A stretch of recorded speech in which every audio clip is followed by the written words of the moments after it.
নৌকাডুবিতে মা বাবা হারানো দীপু রায়ের দায়িত্ব নিলেন জামায়াত আমির ডক্টর শফিকুর রহমান। এই দীপু যতদিন পর্যন্ত প্রাপ্তবয়স্ক না হবে তার লেখাপড়া চলবে। আমরা এই পরিবারের সাথে প্রতি মাসের 1 তারিখে এসে হাজির হব ইনশাল্লাহ। আমরা এই দেশে কোনো মেজরিটি এবং মাইনরিটি মানি না। যে দেশের জনগণ ঐক্যবদ্ধ থাকতে পারে না সে দেশের মানুষ মাথা সোজা করে সম্মানের সাথে বিশ্বের দরবারে দাঁড়াতেও পারে না। পঞ্চগড়ের সাথে 22 সাল থেকে আমার সম্পর্কটা একটু ভিন্ন। এর আগে সারা দেশের মতো একটা জেলা ছিল পঞ্চগড় আমার কাছে।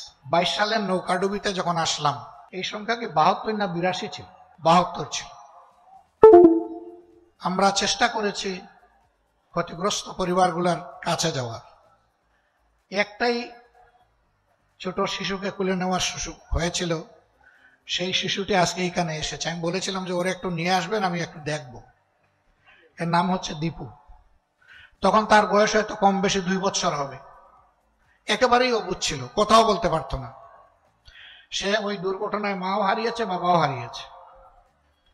সাধারণত ওরকম ক্ষেত্রে যাদেরকে কুলে নেই, অবুঝ বাচ্চা, আমরা চেষ্টা করি সে প্রাপ্তবয়স্ক না হওয়া পর্যন্ত, লেখাপড়া সম্পন্ন না হওয়া পর্যন্ত তার আর্থিক দায়িত্বটা আমরা পালন করার চেষ্টা করি।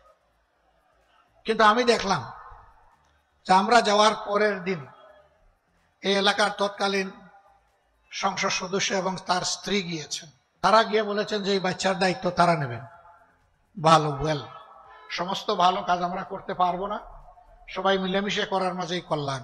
খুশি হলাম যাক, তার অভিভাবক পাওয়া গেল, তাও শক্তিশালী মিনিস্টার। আমি এখানে তার ভাই পরিতোষকে জিজ্ঞেস করলাম, ওই দায়িত্ব নেওয়ার পর প্রতি মাসে কি তারা তোমাদের কোনো খোঁজ নেয়? বললো জি না। আমি বললাম তারা কি কিছু করেছিলেন? বলে হ্যাঁ করেছেন। তারা কি করেছেন? যে ওর জন্য জামা কাপড় মাঝে মধ্যে দিয়েছে। তো ও জামা কাপড় দিলে খাবে কি? তার পড়ালেখার যোগান কে দিবে?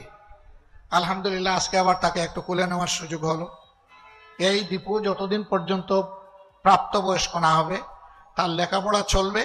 আমরা এই পরিবারের সাথে প্রতি মাসের 1 তারিখে এসে হাজির হব ইনশাল্লাহ। এটা চলতে থাকবে ইনশাল্লাহ। আমরা এখানে দেখব না তার মা বাপ কোন ধর্মের মানুষ ছিলেন, আমরা দেখব তারা মানুষ ছিলেন। আমরা মানবতাকে টুকরা টুকরা করতে চাই না। আমরা ছোট্ট একটি দেশ, বিপুল সংখ্যক মানুষ, এই সবগুলা মানুষ আমরা মিলেমিশে থাকতে চাই, চলতে চাই। এর মাঝেই আমাদের গর্ব, এর মাঝেই আমাদের সৌন্দর্য, এর মাঝেই আমাদের শান্তি নিহত।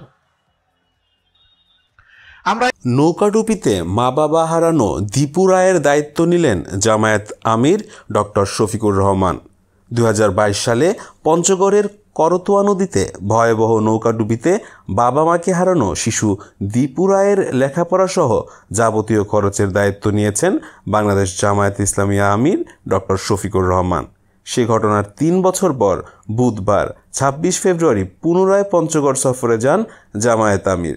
জেলা জামায়াতের আমির অধ্যাপক ইকবাল হোসেনের সভাপতিত্বে জনসভায় এদিন বেলা 11:30টার দিকে পঞ্চগড় চিনিকল মাঠে জেলা জামায়াত আয়োজিত জনসভার বক্তৃতাও করেন তিনি।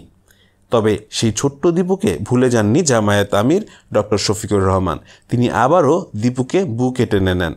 এ সময় জামায়াত আমির ঘোষণা দেন, যতদিন পর্যন্ত দীপু সাবালক না হবে ততদিন তার সব ধরনের ভরণ পোষণের দায়িত্ব জামায়াত ইসলামী গ্রহণ করবে। 2022 সালে পঞ্চগড়ে ভয়াবহ নৌকাডুবির ঘটনায় হিন্দু সম্প্রদায়ের নিহত 72 জনের পরিবারের সদস্যদের উদ্দেশ্যে জামায়াত আমির বলেন, তোমাদের আমরা আমাদের পরিবারের সদস্য হিসেবে ধারণ করলাম। যতদিন বেঁচে থাকি সেই ফিলিংস নিয়ে বেঁচে থাকবো ইনশাল্লাহ। আমরা বাংলাদেশকে একটি মানবিক বাংলাদেশ হিসেবে গড়ে তুলতে চাই।